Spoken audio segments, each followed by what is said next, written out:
ఈరోజు లంచ్కి అయితే బ్రోకలీ టమాటా చేసినట్లు బ్రోకలీ స్నాక్లా తినడం కోసం తెచ్చా కానీ అసలు చేయడానికి కుదరలేదు.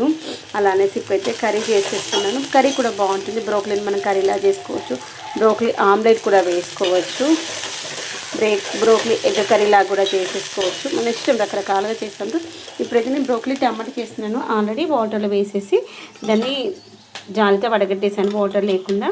తర్వాత వచ్చేసి టమాటా వేసేసుకున్నాను. టమాటా ఒక రెండు ఉల్లిగడ్డలు తీసుకుని తాలింపులో వేసి మంచిగా మగ్గిన తర్వాత ఒక రెండు బుజ్జి టమాటాలు, మన తోటలో వచ్చిన టమాటాలు, కొంచెం గ్రేవీ కోసం అని బాగుంటుంది అనేసి.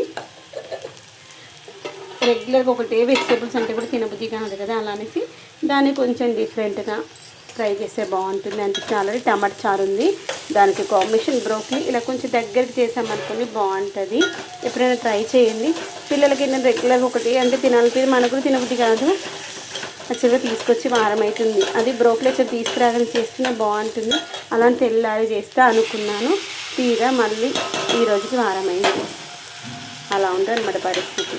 కానీ టమాటా చూడండి, కలర్ కొంచెమే వచ్చింది కానీ మంచిగా మక్కిపోయింది.